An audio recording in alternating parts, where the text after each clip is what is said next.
저는 김강이라고 하고요. 고향은 평양시 동대문구에 있습니다. 솔직히 지킨다기보다는 그냥 강제적으로 나가 있는 거죠. 그렇게 경각심 있게 긴장한 금을 쏜다? 이건 정말 말도 안 되고, 국민증 같은 경우에는 부족하 싶죠. 그럼요, 호세충들 많습니다. 안녕하세요, 주라비TV. 이번에는 북시타이TV의 김강유 씨를 모시고 인터뷰 한번 해보겠습니다. 네, 안녕하세요. 네, 안녕하세요. 저는 김강유라고 하고요. 고향은 평양시 동대문구 출신입니다.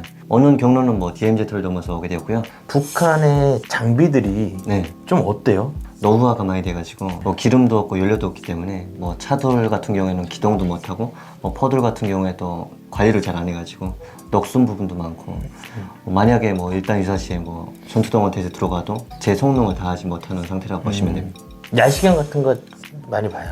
야시경은 있긴 있다고 하는데 저희 부대까지 내려올 만큼 그렇게 흔하지가 않습니다. 아, 야시경도 그럼 그냥 생눈으로 밤에는 후라시 큰 거나 이런 걸로 후레쉬 같은 것도 공급되는 게 없고 일단 그냥 눈으로만 봅니다. 눈으로 네. 봐요? 귀로 듣고 눈으로 보고 진짜 짐승이야 되네. 그럼요. 네. 그러니까 예를 들어서 적이 와도 당할 수밖에 없는 상황이네요. 그렇죠. 네, 그렇게 볼 수 있죠. 저희 같은 경우는 이제 네. 일선 장비라든지 네. 야간에 볼 수 있는 야시경이라든지 그 밖에 이제 그 최첨단 장비들이 굉장히 많잖아요. 네. 근데 북한에는 거의 그런 장비들이 있는 데도 있겠죠? 최첨단 장비가 있는 것이요? 네. 있는 것은 있겠지만 통상적으로 볼 때는 그런 것이 흔하지가 않아요. 중요한 군사시요. 그런 데나 있을 법하고 일반 지역들 그리고 최전방 같은 경우에도 없어요. 지키기가 솔직히 그냥 오감으로 방어를 하고 있는 거네요. 솔직히 지킨다기보다는 그냥 강제적으로 나가 있는 거죠. 거기에. 북한은 그 솔직한 심정으로 어떤 경기 상태를 갖고 있는지 한번 궁금합니다.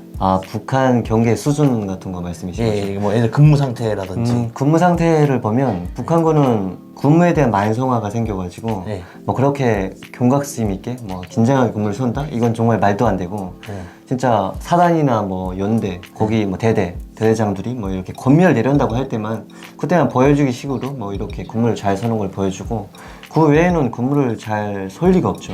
선임과 후임이 2인 1조로 나가는데 네. 선임은 당연히 자고 있고 후임한테 야 네가 보초장원이 잘 봐라 이렇게 보초장이 오면 나를 깨워라 이런 식으로 근무가 너무 만성화되어 있어요. 후임도 어차피 피곤하다 보니까 실제로는 근무를 쓰는 게 적의 상태를 근무 쓰는 게 아니고 보초장 오는지 네, 보초장한테 근무 못쓴 것만 들키지 않으면 네, 거의 자네요. 그럼요. 다 자죠. 아, 자요. 그럼 우리나라처럼 불침번이라고 그런가요? 네, 당직이나 대기병 이렇게 당직사관 네, 아니면 당직병 당직병. 네. 2시간 서고 1시간 근무를 서고 들어와가지고 또 근무를 서야 돼요.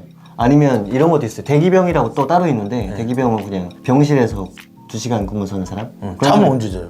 잠은 다 서고 나서 자죠. 근무 시간이 몇 시대? 야간?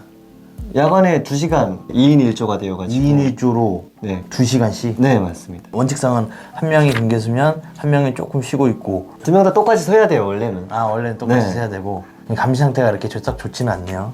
너무 안 좋죠. 국민증이라고 그러죠. 사실 우리나라에서 주민등록증인데 국민증 활용도가 그렇게 많지가 않다.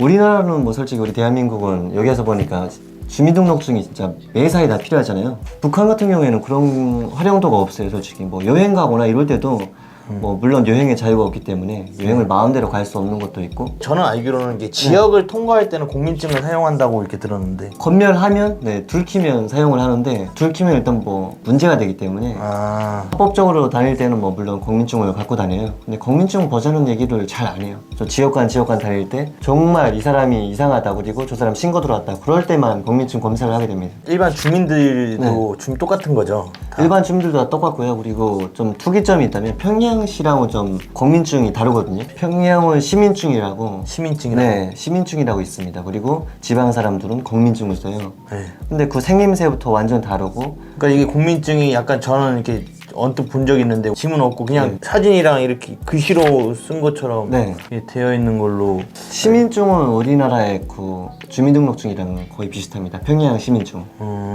거기에 컴퓨터에 넣으면 다 나오고 그 사람 사는 곳, 주소, 배우자 다 나옵니다. 위조가 쉽겠네요, 그럼? 위조, 국민증 같은 경우에는 위조가 쉽죠.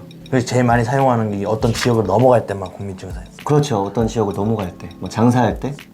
장사할 때? 네네, 장사, 거리 같은 거 할 때 이렇게 지역간 왔다 갔다 해야 되니까 그때 좀 필요합니다. 뭐 10호 초소라고 있는데 군인들이 근무서고 있는 것도 있고 안전원들이 단속을 해요 가끔. 그래서 그때 공민증을 제시해야 됩니다. 북한에도 이제 동사무소 같은 거가 있을 거 아니에요? 동사무소가 있죠. 네. 동사무소, 사무소라고 하는 것 같기도 하고 일단 사무소라고 하긴 해요. 네. 거기서도 이제 사업자 등록증이라든지 이 증 같은 것도 많이 있나요? 사업하는 사람들은 다 국가기관이기 때문에 특별하게 개인 사업을 하나요?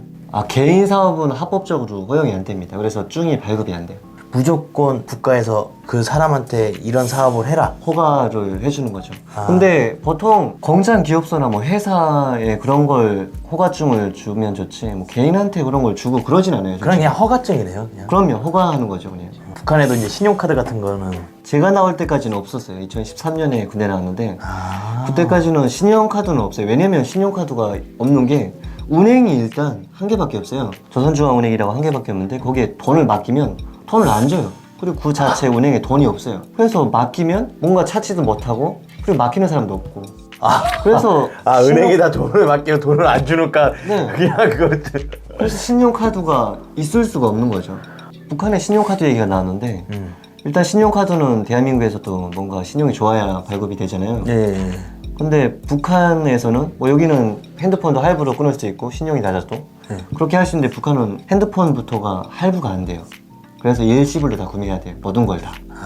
할부 자체가 안 되기 때문에 신용카드가 존재하지가 않습니다. 그럼 뭐 큰 거를 사고 싶을 때는 목돈이 다 필요하니까 잘 못 사겠네요. 목돈을 다 모아야 살 수가 있어요. 그걸. 북한 시민들끼리 자랑거리가 될 수도 있겠네. 예를 들어서 뭐 좋은 뭐 노트북을 산다든지. 아, 그럼 그 자랑이 장난 아니죠. 그래서 허세가 또 정렬합니다. 북한에도 허세가 있어요. 아, 그럼요. 허세충들 많습니다. 허세증들 많아요.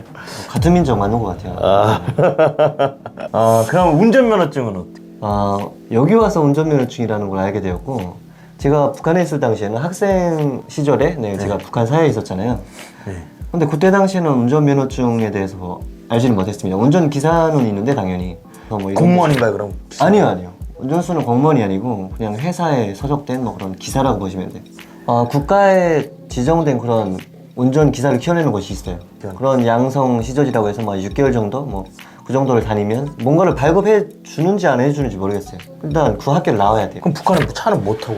차는 뭐 돈이 있는 사람들은 국가에 등록을 하고 개인차가 아니라 회사차로 이렇게 등록을 한 다음에 그리고 회사 일도 좀 해주면서 탈 수가 있죠. 차량 보급률은 별로 안 된다고 보통 뭐 화물 트럭이나 이런 차량은 뭐 개인이 이렇게 운영하는데 승용차, 뭐 자가용 이런 거는 솔직히 당 간부들, 뭐 엘리트들 이런 사람들 국가에서 지정해준 차를 타고 있고 일단 그 버직에서 물러나면 차도 내놔야 되고 일반 사람들 같은 경우에는 뭐 이런 자가용 같은 거 타는 사람이 거의 없어요. 있긴 있어요. 있긴 있는데 돈 엄청 많은 사람들이 차를 뭐 중국 쪽에서 사다가 그리고 회사에 등록하고 타는 게 있죠. 현대 기아도 있습니까? 현대 기아는 못 본 것 같아요. 벤츠나 아우디는 봤어요. 벤츠나 아우디. 네. 허세충들이 자동차 한 대 있으면 그럼 뭐 끝나는 거죠. 더 말할 필요가 없어요. 그럼. 북한에서 볼 때 굉장히 잘 사는 끝판왕이라고 할 수 있어요. 오토바이 타는 사람도 좀 상위 레벨. 오토바이도 상위 레벨. 네, 자전거는 뭐 일반 사람들, 보통 사람들 하고 있어요. 그러면 이제 무거운 거를 싣고 다니고 뭐 이렇게 옮기고 개인적으로 하기에는 되게 까다로움이 있겠네요. 근데 뭐 북한 사람들 같은 경우에는 뭐 자전거에 막 100km 넘게 막 싣고 다니고 막 그래요. 중국에서 막 이렇게 막. 네네. 막 진짜 더 싣지 못할 정도로 싣고 다녀요. 북한에서. 또 하나 좀 궁금한 게 또 하나 또 생겼습니다. 이게 계속 할수록 되게 파고 싶어요. 어떤 거죠? 결혼 문화, 장례 문화. 네.